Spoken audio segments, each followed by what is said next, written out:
Hey YouTube, this is Sergeant Blockbuster, and today I'm about to show you the insane footage I gathered during month 2 of the neighborhood civil war, when the President of the United States himself joins in. First, I just need to clarify, I do not care about politics, I live on an island, so I don't even care who the president is, as it hardly affects us. Luckily, this makes me the perfect person to report on what happened here.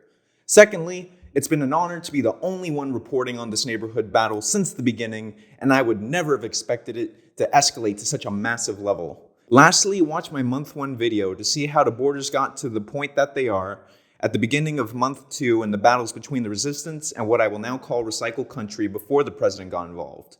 So now, I'm going to explain all the borders taken over, structures built, weapons used, and civilians affected by this mini land control war. I'm sure the first thing on your mind is, why would the President of the United States, Joe Biden, even get involved personally in this random tiny conflict on the island so far away that it's the United States' most eastern point? Well, not many people know this, but Joe Biden used to live on my street from time to time before he was president. Although this is just a theory, I believe when he got word that some random people were starting their own country in his old neighborhood, he couldn't stand by and watch. So at the end of December, just down the street from the war zone, he sent men in advance to start setting up a forward operating base and secure land for him to stay on, building structures in the street, which little did I know was the start of what will become a massive land takeover to a new mini country that I will now call America 2. In this shot, you can see shrapnel and sparks flung into the street from construction, adding more scratches to my already damaged vehicle from previous fighting between the resistance and recycled country. At first, I figured Joe was just coming back to my street for a nostalgia trip and didn't think anything of it. But it was about to get a whole lot worse. Over the next few days, they continued to build with blinding light checkpoints at night and other structures in the road, making driving even harder as our roads have not been repaired in many, many years. Then, Air Force One landed in our airport, and the real struggle began. They completely took over the Coast Guard base and the main roads, cutting off all civilians in the neighborhoods nearby. I myself tried to drive and get food with my brother, but was stopped by Secret Service and told to just go back. Yeah, morning. How you doing? Yeah, good. How are you? Are you with these guys too? Yeah. Just follow them. They're going to turn around and go back.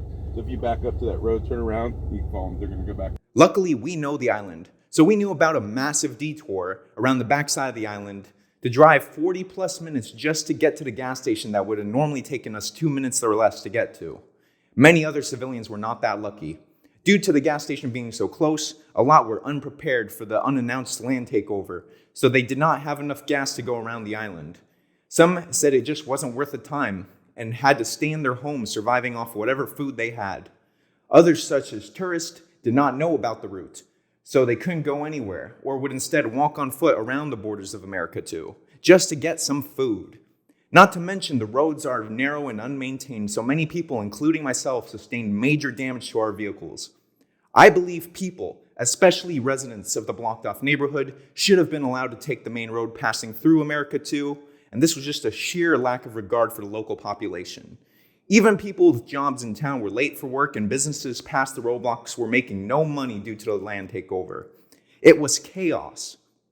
They also took over the ocean, with Coast Guard boats fitted with heavy mounted machine guns, guarding the waters and chasing any boat that got too close, dishing out PTSD at an alarming rate due to no one being informed of the takeover. Not to mention the mailboxes for the neighborhoods were in the center of the takeover zone. Many people on this island rely on mail to get what we can't locally. For example, a washing machine part I was waiting on and unable to repair my washer, so I was unable to do laundry this whole time. It seems war never changes because the civilians always suffer the most. There was even what appeared to be a warship circling past Buck Island. Even the sky wasn't safe, for they had many helicopters, drones, and even allegedly a stealth bomber circling above. But that isn't where it stopped. They then set up a base on the front lines, bordering recycled country. An unknown number of Secret Service and possibly Marines took over the house and property on the northern border, building a barricade out of vehicles, taking over the other half of the public road that is now the only travelable road out of the neighborhood, right down the front lines. And somehow, recycled country held their ground. They were up against the Coast Guard, Marines, police, snipers, the Secret Service, and the president himself. and still were able to maintain their northern border. Honestly, as much as I am frustrated about how Recycle Country was the first to take over land, I do love a good underdog story. Despite the sheer amount of firepower involved, no shots were fired nor deaths reported. It is still just a land control war. After many days, the Secret Service finally pulled back from the Recycle Country border, and the president eventually left.